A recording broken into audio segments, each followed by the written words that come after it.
Imagine life surrounded by energy, where there's access to unlimited potential, to unlock possibilities toward a better future, for us to reach new heights and expand our horizon.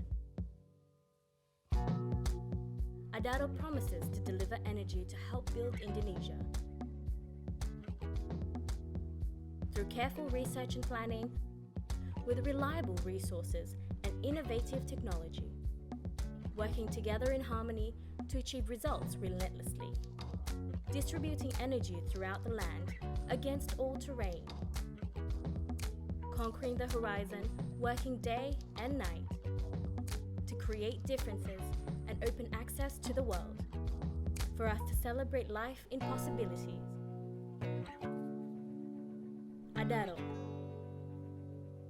energy for change. Selamat datang di CEO Talks. Podcast ini adalah salah satu rangkaian menuju acara Kompas 100 CEO Forum ke-13 powered by East Ventures yang akan diselenggarakan November mendatang. Dengan tema menyikapi krisis global, podcast ini akan mengajak kamu untuk mengetahui sejauh mana kesiapan Indonesia menghadapi ancaman krisis global di berbagai sektor. Sebuah bentuk kolaborasi harian Kompas bersama Inspigo, inilah CEO Talks.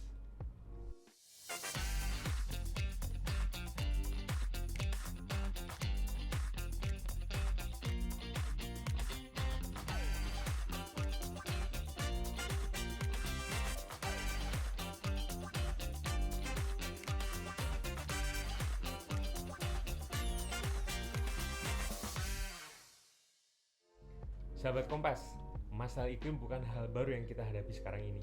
Dengan berbagai permasalahan yang ada, penting nih untuk menyadari kalau saatnya kita perlu mengoptimalkan energi bersih yang lebih berkelanjutan. Berdasar Peraturan Presiden Nomor 22 Tahun 2017 tentang Rencana Umum Energi Nasional, target bauran energi baru dan terbarukan dalam bauran energi nasional kita di 2025 direncanakan sebanyak 23%. Namun di 2021 realisasinya masih 11,7%. Atau masih jauh di bawah target di waktu yang tersisa 3 tahun mendatang. Masih ada kesenjangan yang cukup lebar untuk memenuhi target tersebut. Apa yang perlu dilakukan oleh para stakeholder untuk memenuhi target ini? Dalam mewujudkan target tersebut harus ada sinergi yang holistik dari para pemangku kepentingan, pemerintah, dan masyarakat. Pertanyaannya, apakah masyarakat kita siap? Kita simak Vox Pop berikut ini. Halo, nama aku Yusa. Kesibukan aku saat ini sekarang jadi business development di salah satu startup di daerah Jakarta Selatan. Halo, nama aku Ria. Saat ini aku bekerja sebagai business development di salah satu perusahaan startup di Jakarta Selatan. Halo, kenalin gue Mei dan gue kerja sebagai creative assistant di salah satu perusahaan startup. So far sejauh ini aku udah pernah coba beberapa transportasi listrik ya gitu kan, mostly MRT sama KRL gitu ya. Cuma akhir-akhir ini kan ada busway yang khusus listrik tuh, yang sekarang udah bahan bakarnya listrik. Itu aku udah pernah coba, sama beberapa transportasi online udah aku coba sih gitu. Kayak contohnya motor listrik itu udah pernah aku coba juga. Menurut pendapat aku sih so far sejauh ini tentang transportasi listrik dari segi polusi udara lumayan cukup mengurangi gitu ya, dibandingkan dengan transportasi yang menggunakan bahan bakar gitu loh. Ya, sejauh ini transportasi listrik yang pernah gue jalani itu ada 2. Pertama KRL sama MRT. Sejauh ini bisa dibilang cukup efisien ya dari segi waktu, terus juga nggak perlu bermacet-macetan juga sih di jalan. Sejauh ini udah pernah nyobain salah satu ojek online yang pakai kendaraan listrik ya. Sejauh ini menurut aku itu enak banget deh. Dan juga dia nggak berisik sih kalau di jalanan. So far menurut aku ada poin plus minusnya juga sih. Poin plusnya itu adalah menurutku akan mengurangi tingkat polusi di udara gitu ya.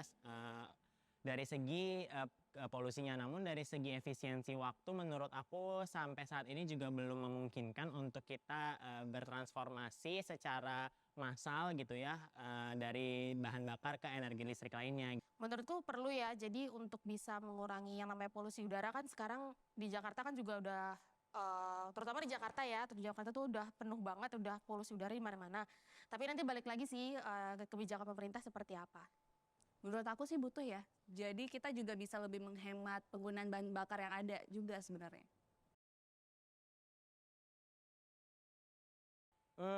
Ditanya siap atau enggak, sejauh ini aku siap-siap aja sih gitu kan. Karena kalau misalnya dari segi peraturan sendiri juga cukup mencanangkan kampanye untuk melakukan transformasi gitu ya dari energi bahan bakar menjadi energi yang lebih terbarukan gitu. Jadi aku cukup mengikuti apa yang diinstruksikan oleh pemerintah aja sih. Kalau gue sendiri jujur siap, apapun yang lebih baik untuk Indonesia, gue siap ikut.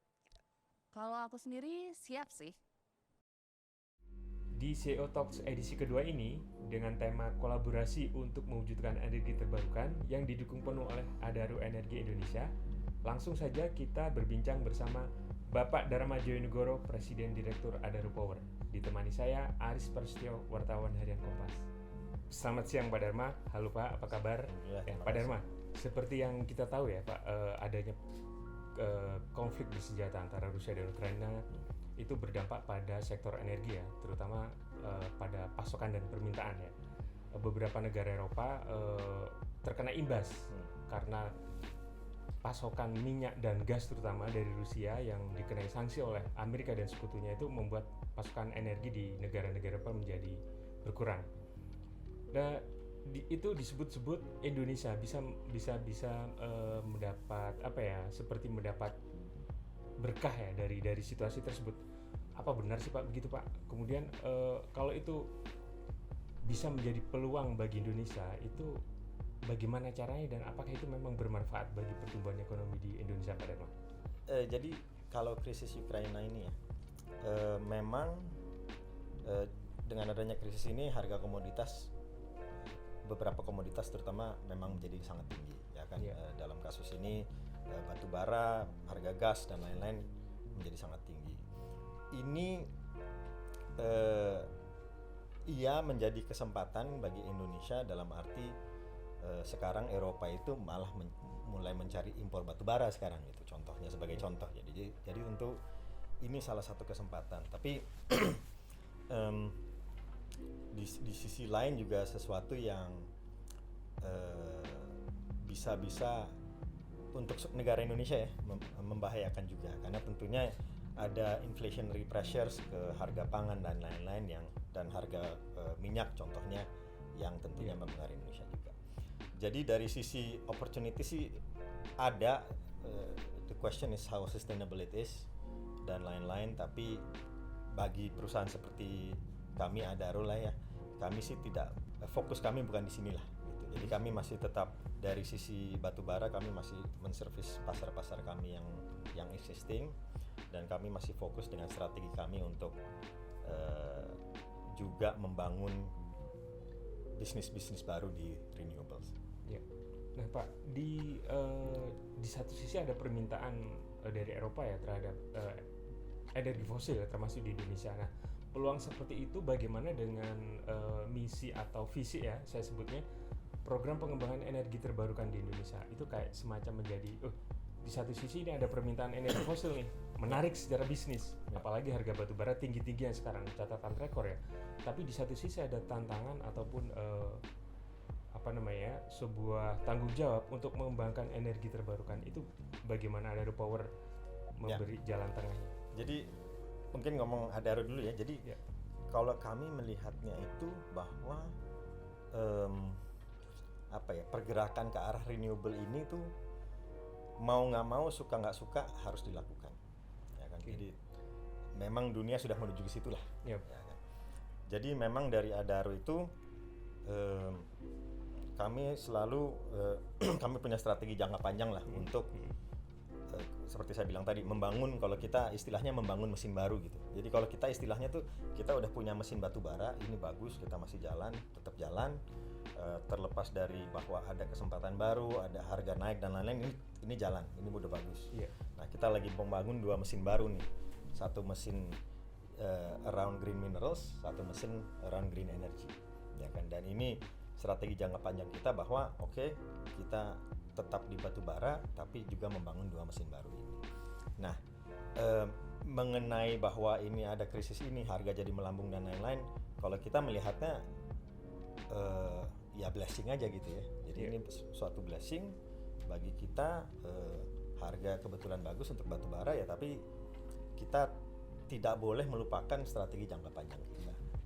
Nah, dengan blessing itu tadi ada kaitannya nggak Pak dengan program atau strategi jangka panjang Adaro? Misalkan nih, apakah dari benefit yang diambil dari kenaikan harga energi fosil dia menjadi apa ya, semacam modal untuk pengembangan energi terbarukan? Apakah ada hubungannya seperti Ya, tentunya apa ya, mempermudah lah ya dalam on one hand gitu, sehingga kan dari sisi Adaro tentunya pendapatan kita jadi lebih bagus ya kan, balance sheet kita jadi lebih kuat dan lain-lain. Jadi dari sisi itu ada, tapi sebetulnya sih dari sisi strategi jangka panjang kita tetap sama sih Pak. Jadi tetap sama bahwa ya yang ini tetap jalan, mesinnya tetap jalan, business as usual prinsipnya. Sementara yang 2 ini makin kita pacu lah. Tapi kalau ngomongin soal porsi Pak, itu akan lebih fokus kemana? Di tengah godaan ya, di tengah godaan tingginya harga energi fosil. Menurut saya sih fokusnya tetap Pak. Jadi balik lagi kita kan melihat bahwa sebagai grup ya, kita melihat bahwa oke, ini memang dunia sudah menuju ke arah situ. Jadi kita mau nggak mau, suka nggak suka, kita harus menuju ke arah situ. Jadi perjalanan ke situnya tetap gitu. Bahwa ternyata di tengah-tengah ini mendapat kesempatan inilah ya, harga yang naik dan lain-lain, itu terpisah sih kalau kita melihat. Jadi itunya tetap jalan. Again dari sisi kita, mesin batu bara ini juga masih mesin yang sangat penting buat kita ya. Jadi kita memang dari pertama tidak ada istilah meninggalkan batu bara gitu. Ini tetap ada. Menurut kami batu bara ini sesuatu yang masih diperlukan ya kan, dalam transisi energi ke depan. Cuman 2 mesin baru ini yang mesti kita secepatnya. Artinya kalau kita ngomongin tantangan itu, misalkan situasi seperti ini nih, bagi Adaro dalam beradaptasi menuju energi terbarukan ini justru mempercepat atau sedikit agak menghambat? Susah-susah nggak jawabnya nih. Berarti intinya sih, mungkin jawabannya begini. Kalau masalah cepat atau lambat, sebetulnya dari kita pinginnya secepat mungkin. Tapi masalah cepat atau lambat itu kan banyak faktor lain di luar harga batu bara yang mempengaruhi gitu ya. Faktor perizinan, faktor dunia, faktor financing dan lain-lain. Jadi dari kami sih sebenarnya pingin cepat-cepat aja. Mengenai harga batu bara, atau sebetulnya jangan harga batu baranya ya, mengenai iklim dunia yang dengan konflik senjata Ukraina Rusia ini ya, tentunya bagi pebisnis sesuatu yang prinsipnya tidak disukai ya. Pebisnis itu kan pinginnya dunia stabil lah gitu. Dengan adanya konflik kan it's always unpredictable kan, kita nggak tahu konflik ini bisa kemana gitu. Jadi dari sisi itu sih kita nggak terlalu suka ya gitu. Jadi situasi ini dalam adaptasi itu sendiri bagi Adaro persisnya seperti apa Pak? Kalau dari day to day sih mungkin ada inilah ya, day to day kita contoh nih, sebagai contoh yang contoh kecil ya. Contoh kecil, saya tuh sebetulnya bukan di bagian batu baranya kan. Tapi dalam 6 bulan terakhir, tapi kadang-kadang dapat aja gitu email orang nyari batu bara yang tentu saya kemudian forward ke teman-teman di bagian batu bara. Ini sebagai contoh kecil aja. Dalam 6 bulan terakhir saya lebih banyak menerima email dari Eropa orang nyari batu bara daripada 6 tahun terakhir. Ya. Jadi dari sisi day to day mungkin ada perbedaan, tapi dari sisi garis besarnya gitu ya, seperti saya bilang tadi, dari Adaro sih prinsipnya kita tetap konsisten. Ini strategi kita seperti ini, walaupun dunia sekarang lagi penuh gejolak ini, strategi kita tetap, justru kita melihat bahwa ya strategi kita sudah tepat. Melihat gejolak ini ya kita mesti secepatnya membangun mesin-mesin baru. Artinya godaan harga itu tidak menjadi hambatan bagi Adaro ya Pak? Enggak. Untuk terus fokus pada energi terbarukan. Justru kita ada, bukan ketakutan lah ya, satu hal yang kita mesti, jadi kita melihat gini, oke, harga ini di satu sisi blessing ya kan, dari sisi finansial dan lain-lain tentunya blessing, tapi di satu sisi kita mesti hati-hati long termnya gitu. Yeah. Apakah dengan tingginya harga batu bara ini akan mempercepat transisi dunia ke renewable gitu ya kan. Jadi itu hal-hal yang kita mesti sebagai grup kita mesti selalu awasi. Oke, baik. Ya, itu tadi obrolan awal yang cukup seru ya. Kita bisa melihat bahwa ada peluang yang begitu menggiurkan di sektor batu bara. Tetapi sekaligus bagaimana Adaro juga tetap fokus pada visinya untuk mengembangkan energi terbarukan. Mau tahu bahasan selanjutnya? Jangan kemana-mana. Tetap di CEO Talks edisi kedua yang didukung penuh Adaro Energi Indonesia.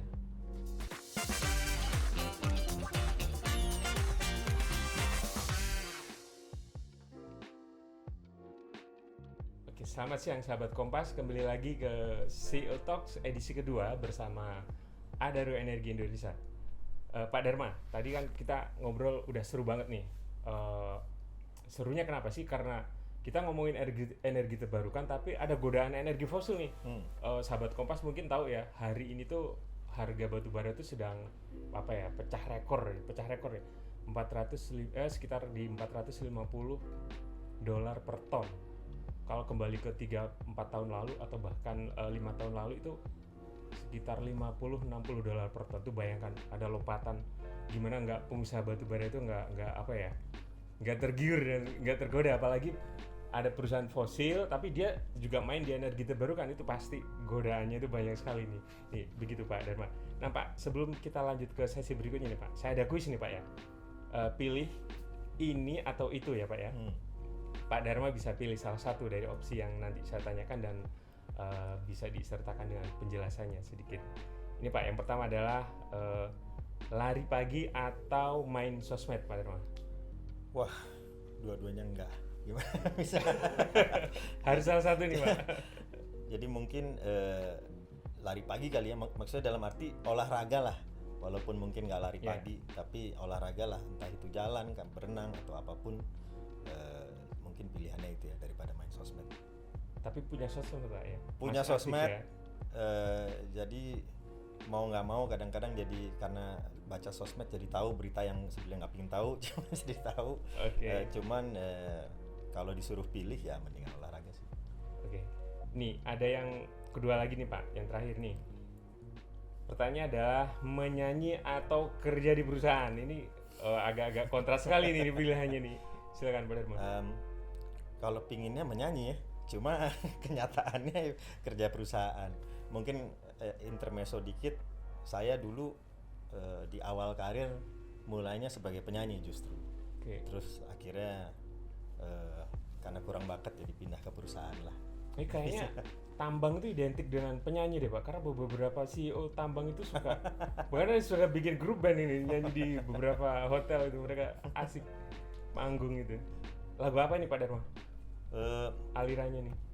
Saya sih lagu, kalau dari sisi suka apapun suka ya kan, dari rap kayak R&B, pop dan lain-lain. Kalau zaman dulu tapi ininya pop lah. Oke. Baik, itu dia kuis bersama Pak Dharma. Selanjutnya kita akan membahas langkah yang dilakukan Adaro untuk mewujudkan transisi energi di Indonesia. Tetap bersama kita CEO Talks yang didukung oleh Adaro Energi Indonesia.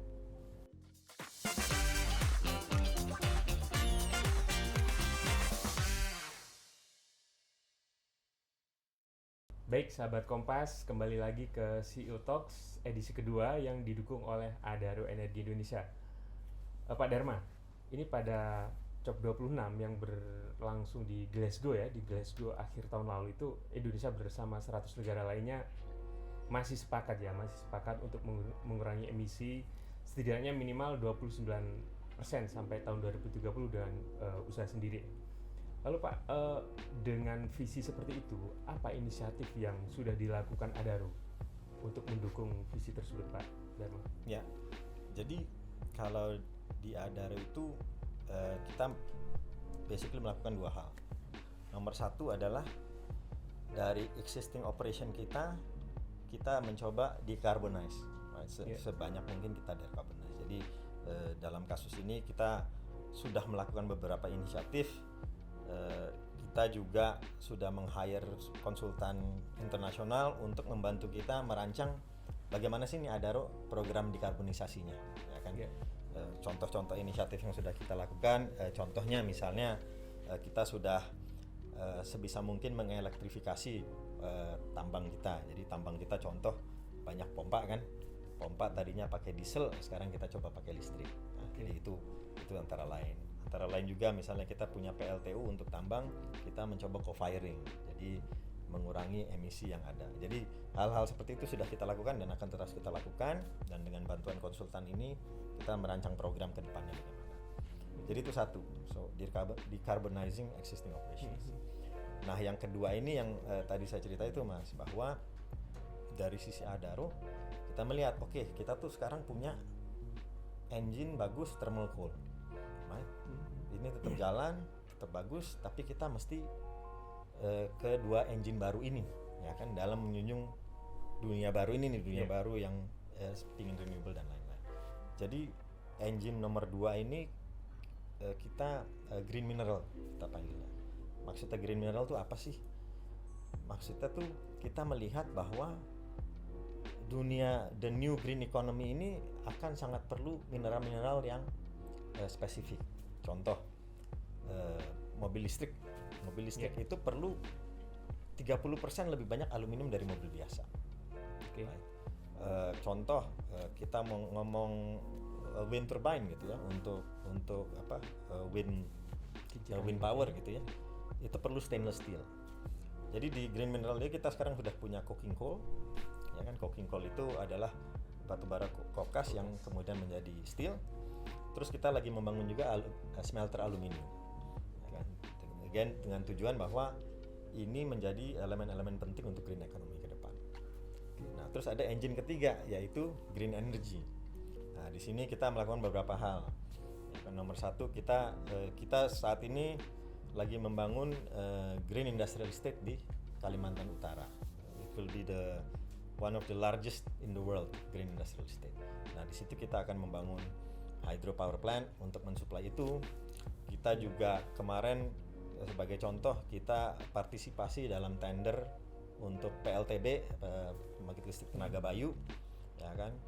Jadi mohon doa semoga itu berhasil.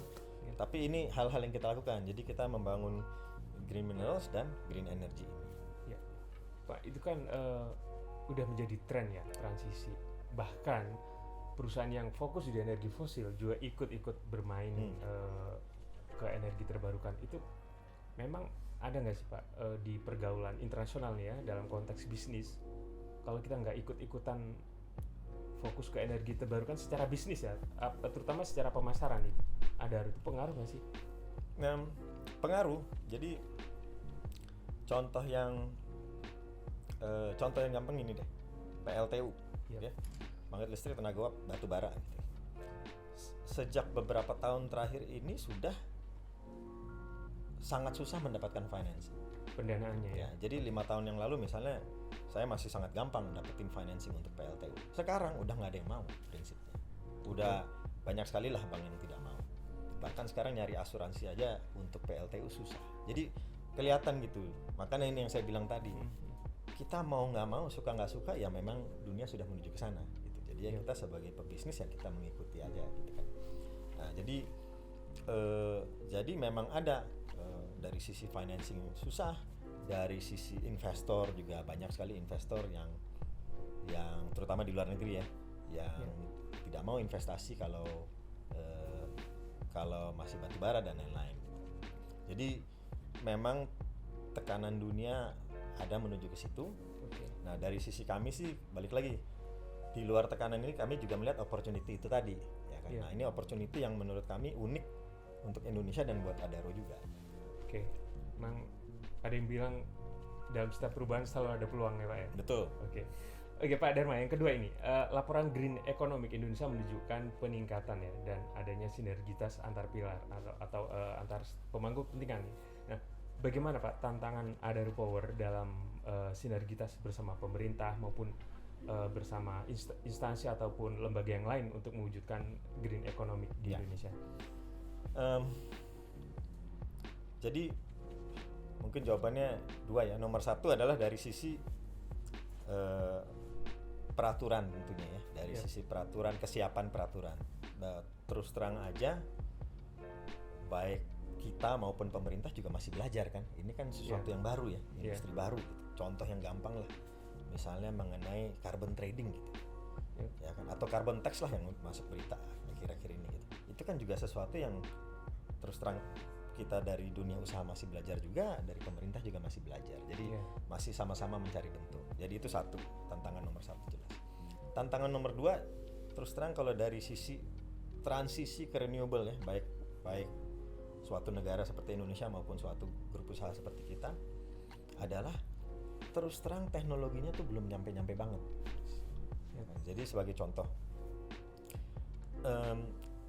teknologi renewable itu contoh lah PLTS lah, pembangkit listrik tenaga surya, yang semua orang di Indonesia itu surya itu cuma 45 jam.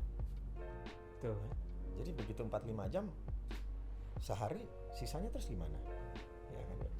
Nah, PLTS itu sebenarnya sudah murah sekarang. Kalau kita cuma bangun PLTS itu sudah murah, sudah kompetitif ya. Tapi begitu kita mau harus 24 jam nambah baterai, mahalnya bukan main. Jadi masih ada gap teknologi. Kalau kita itu tidak bisa langsung instantly renewable. Nah, jadi challenge bagi baik Adaro maupun Indonesia adalah bagaimana sih nih transisinya dari sekarang ke full renewable. Nah, transisinya inilah yang terus terang balik lagi kita juga masih nyari bentuk. Apakah masih batu bara, apakah gas, ataukah mix atau bagaimana? Nah, itu terus terang kita semua masih nyari bentuk. Oke. Dalam artian di samping tadi Pak Dharma bilang soal regulasi ya, transisi teknologi ini, tapi percaya nggak sih Pak bahwa dalam suatu masa teknologi ini bisa membuat atau mempercepat atau mempermudah proses transisi energi ini? Percaya, teknologi sih it will come gitu ya.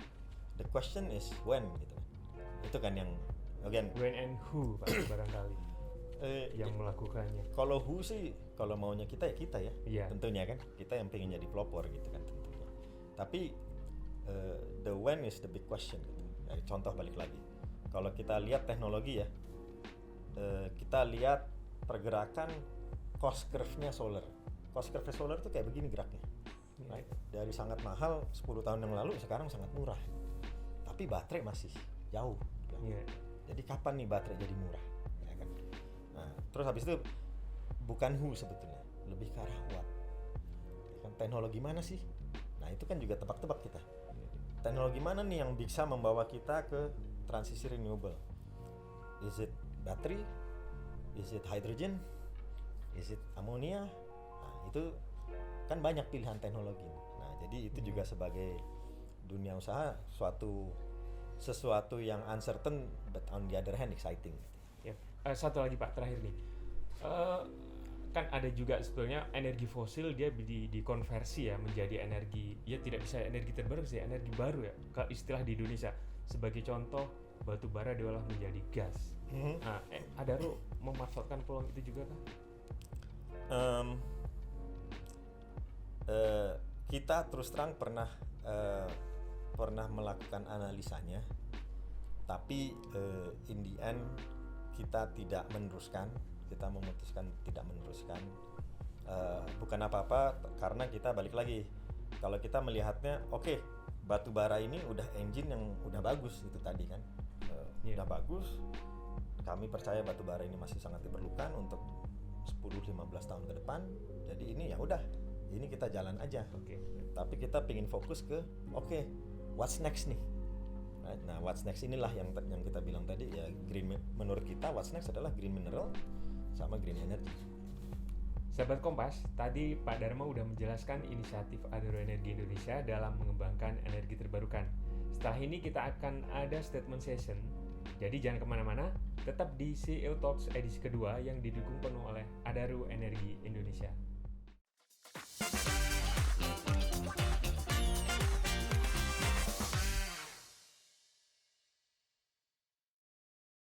Oke, baik sahabat Kompas, sebelum menuju sesi terakhir, saya ada beberapa statement yang harus dijawab oleh Pak Dharma nih. iya atau tidak ya Pak ya. Ini kayak judul lagu iya atau tidak ya. Beserta alasannya ya Pak ya. Ini yang pertama, kolaborasi antar jenis energi menjadi titik penting dalam mewujudkan sistem energi berkelanjutan. Ya, definitely. Ya. Karena balik lagi tadi, teknologi renewable ini belum nyampe, masih intermittent for the most part kan. Surya intermittent, angin intermittent, basically semua masih intermittent. Jadi kolaborasi antar energi itu maksudnya oke, kita punya tenaga surya atau tenaga angin atau tenaga apapun tapi begitu mereka mati, suryanya ada awan atau apa, energi apa nih yang mendampingi atau Reliable ya, Pak, ya. Melengkapi. Nah itu tuh penting tuh.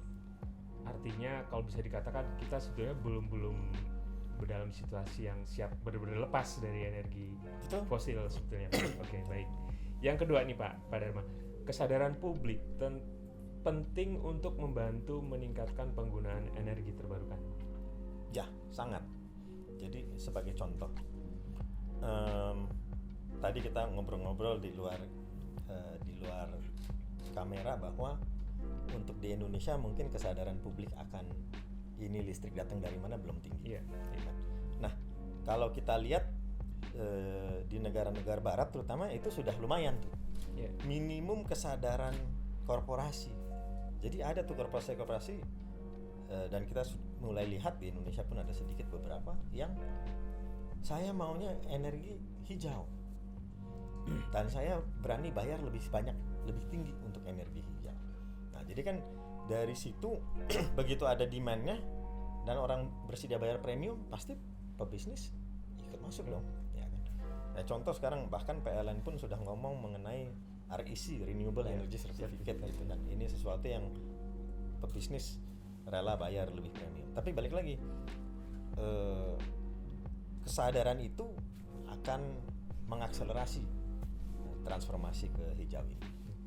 Lalu siapa Pak yang paling bertanggung jawab supaya kesadaran, atau saya menyebutnya ini ya, literasi tentang energi terbarukan yang paling bertanggung jawab itu siapa Pak? Susah juga ya, dalam arti kalau saya melihatnya gini, ujung-ujungnya ya memang yang harus mendorong memang masyarakat menurut saya. Kalau saya sekarang ini kalau kita lihat di Indonesia lah, kalau di Indonesia ini saya lihat dorongan menuju hijau tuh ada dua. Nomor satu adalah dari dunia internasional, stakeholder internasional, financier, bank dan lain-lain. Nomor dua dari pemerintah, kan pemerintah punya komitmen di COP26 dan lain-lain. Tapi kalau cuma dua ini menurut saya nggak lengkap. Karena kalau masyarakatnya belum, masyarakat maksud saya masyarakat usaha maupun masyarakat rakyat gitu ya. Kalau masyarakatnya belum ya menurut saya nggak lengkap, sehingga ya jalannya nggak full lah. Oke, baik, terima kasih Pak Dharma. Demikian statement session kali ini. Kita akan kembali lagi di sesi berikutnya.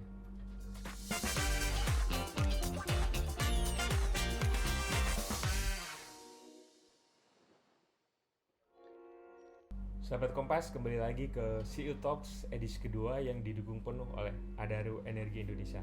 Pak Dharma, ini kan saat ini di mana-mana orang ngomongin kendaraan listrik, bahkan di beberapa negara termasuk di Eropa mereka sudah memutuskan untuk mempercepat. Seperti baru-baru ini salah satu negara bagian di Amerika itu pada tahun 2030 nggak boleh lagi nih kendaraan yang berbahan bakar minyak dijual, harus semuanya kendaraan listrik. Nah Pak, bagi Pak Dharma, apakah hadirnya kendaraan, ya mungkin kendaraan alternatif ya, karena ada pilihan dari BBM menjadi ke kendaraan listrik, ini ada opsi yang tepat untuk mengurangi emisi? Ya, yes tapi gitu jawabannya. Yeah. Yes but gitu. Jadi dari sisi mengurangi emisi jelas, ya kan, itu yang tepat. Dan tadi kalau contoh California mengeluarkan peraturan itu sebetulnya agak menarik karena nyambung percakapan kita tadi tuh, bahwa itu kan California bisa mengeluarkan itu, oke, pemerintah yang mengeluarkan, tapi juga karena animo masyarakat kalau di Amerika itu sangat tinggi, terutama di California sangat tinggi. Kesadarannya maksudnya. Kesadarannya sangat Ya. tinggi sehingga mereka memilih politician yang juga tinggi kesadarannya sehingga politician itu mengeluarkan peraturan itu. Jadi ada circular efeknya kan. Ya. Nah, tapi ada tapinya begini. Untuk bisa kendaraan listrik, ya kan? Itu balik lagi ekosistemnya perlu banyak tuh, ya kan? Nomor Iya. satu, ya kan balik lagi tadi kita ngomong perlu aluminium banyak, karena mobil listrik aluminium lebih banyak dari mobil Iya. biasa. Jadi perlu aluminium banyak, makanya kita bangun smelter gitu kan. Iya. Nah, perlu banyak baterai, Nikel ya Pak ya. ya kan? Nah, baterai perlu apa? Perlu nikel, perlu Iya. cobalt to a certain extent, perlu lithium dan lain-lain. Nah, ini balik lagi. Jadi ekosistemnya mesti siap nih. Makanya Tesla kan kemarin mau beli nikel dari Indonesia kan? Ya, antara lain karena mereka ketakutan, mah. Saya kurang nikel nih untuk bangun baterai saya. Jadi yes, clear untuk menuju green renewable economy, kendaraan listrik is one of the key components, clear, dan itu juga secara economic sense makes full sense buat pembeli. Tapi balik lagi ada ekosistem di belakangnya nih yang Yeah. perlu gitu. Dan terus terang kita sebagai Indonesia itu mempunyai peran yang sangat penting gitu, karena kita mempunyai reserve nikel yang sangat tinggi dan kita bisa banyak sekarang pabrik baterai dibikin di Indonesia. Iya. Dan lain-lain. Nah, ngomongin ekosistem nih Pak, ekosistem kan ada di hulu ya, di industri sama juga ya, di hulu kayak bahan baku ya, kemudian ada di dalam ekosistem itu ada pemerintah, regulasi. Tadi pemerintah California, gubernur California mungkin dia punya visi tentang energi terbarukan yang lebih baik sehingga dia melahirkan atau menciptakan regulasi yang mendukung ekosistem. Nah, di Indonesia sendiri Pak, dari ekosistem tersebut yang dibicarakan, unsur-unsur di dalamnya itu udah siap atau belum siap, atau udah satu frekuensi atau belum sih, termasuk yang ngomongin masyarakatnya sih, sadar nggak sih untuk berpartisipasi dalam transisi energi itu? Kalau ngomongin ekosistemnya gimana Pak?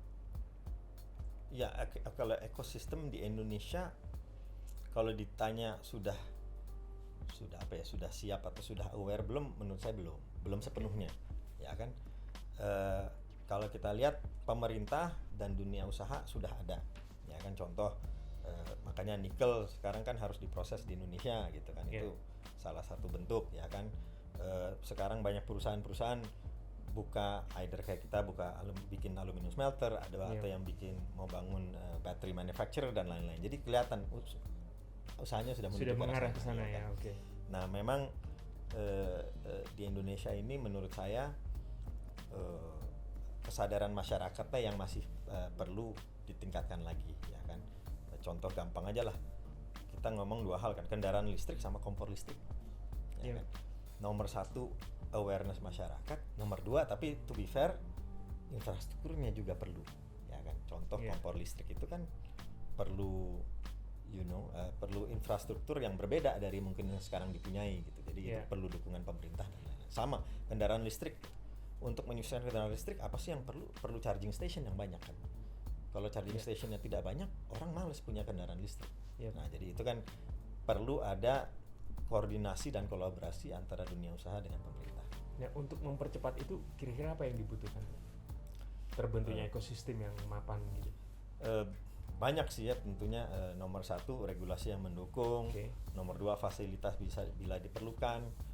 Tapi ya prinsipnya sih menurut saya nomor satu political intentnya mesti ada gitu, political willnya, ya kan, bahwa kita memang bertekad sebagai negara kita mau ke sini. Oke. Yang sekarang kelihatan sudah lumayan ada. Nah, terus nanti kita mesti translasikan ke dalam regulasi dan lain-lain. Oke, ya. Jadi kalau ngomongin political will, ini relate dengan pertanyaan berikutnya nih Pak. Jadi sebagai seorang leader nih Pak Dharma di perusahaan, political will artinya kan tidak jauh-jauh dari leadership ya, Ya. leadership dari sebuah organisasi atau sebuah ekosistem. Nah, kalau di Pak Dharma sendiri, upaya untuk memengaruhi anggota Ya. tim internal supaya sadar pada transisi energi, lingkungan yang lebih baik, lingkungan yang lebih hijau, itu seperti apa Pak upayanya Pak yang dilakukan Ya. Pak Dharma? Mungkin kalau dari kami, kalau dari saya fokusnya bukan ke lingkungannya. Dalam arti gini, kita kan melihatnya bahwa oke, kita sebagai perusahaan energi, grup energi, kita mesti udah mulai bergerak ke renewable. Jadi sebenarnya kita udah tahu dari lumayan lama. Kita mungkin dari 5 tahun yang lalu pun sudah ngelihat gitu. Oke, ini memang pergerakan dunia ke arah sini. Nah, jadi kalau dari sisi kami lebih ke arah kita mempersiapkan diri untuk siap ke sana. Nah, jadi hal-hal kecil contoh yang kita lakukan misalnya kita kemarin bikin floating solar farm. Jadi solar farm, PLTS, pembangkit listrik tenaga surya, tapi floating Di sungai atau di atas danau gitu. Danau, di tempat kita di tambang kita. Nah, ini bercanda saya by the way, ini PLTS floating ini sangat kecil sebetulnya, cuma 0,5 megawatt. Tapi walaupun kecil, ini PLTS terapung terbesar di Indonesia saat ini. Yang ada saat ini ya. Ada saat ini sampai Cirata nanti selesai. Jadi itu bercandaan lah. Tapi waktu kita membuat ini, jadi ini kita proses membuat ini kita mungkin mulai 2 tahun yang lalu, 3 tahun yang lalu. Nah, waktu kita bikin ini kita paksa, kita mesti belajar nih. Ini kita nggak bisa cuma bikin. Jadi contoh kecil lah. Kita untuk PLTS terapung kita perlu inverter. Inverternya kita beli dari 2 negara deh. Kita beli merek ini dan kita beli merek ini. Karena kenapa? Supaya kita belajar. Merek ini sama merek ini bagusan mana sih? Sama. Solar panelnya kita juga beli deh dari sini satu. Karena kita pengen belajar. Yang paling bagus, paling cocok sama ini. Nah, jadi itu tuh. Jadi kalau dari sisi perusahaan kita lebih ke arah bagaimana kita mempersiapkan diri menuju green economy. Atau ada contoh kecil lain nggak sih Pak? Misalkan ini bercanda aja sih Pak. Karyawan yang pakai mobil bensin nggak boleh masuk kendaraannya kayak gitu. Enggak lah, kita belum di situ ya. I think kalau kita fokusnya menurut saya lebih ke arah kita mempersiapkan diri aja sebagai suatu perusahaan untuk melayani dan mencari opportunity di green economy.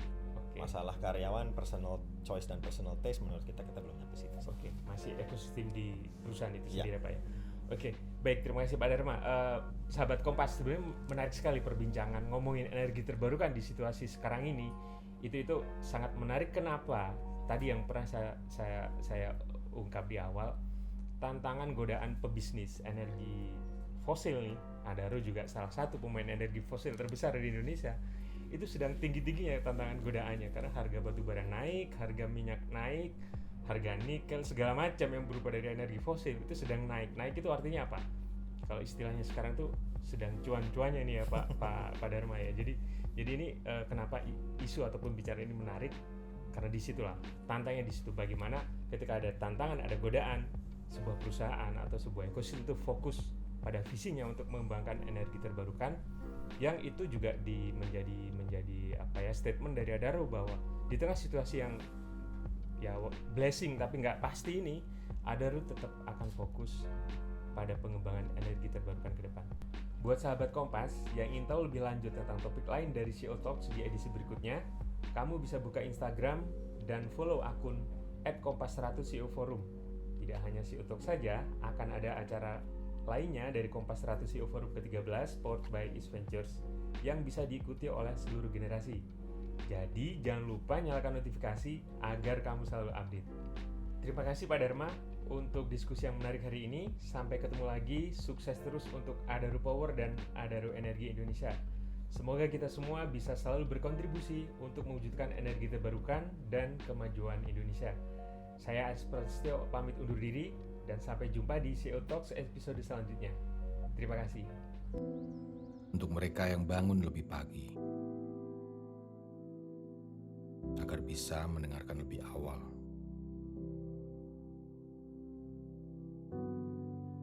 Untuk mendengar lebih banyak hal.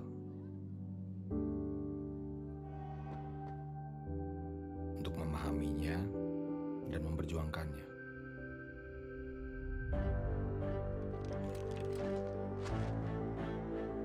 Membaginya tepat waktu agar lebih banyak yang mendengar, lebih banyak banyak yang melihat.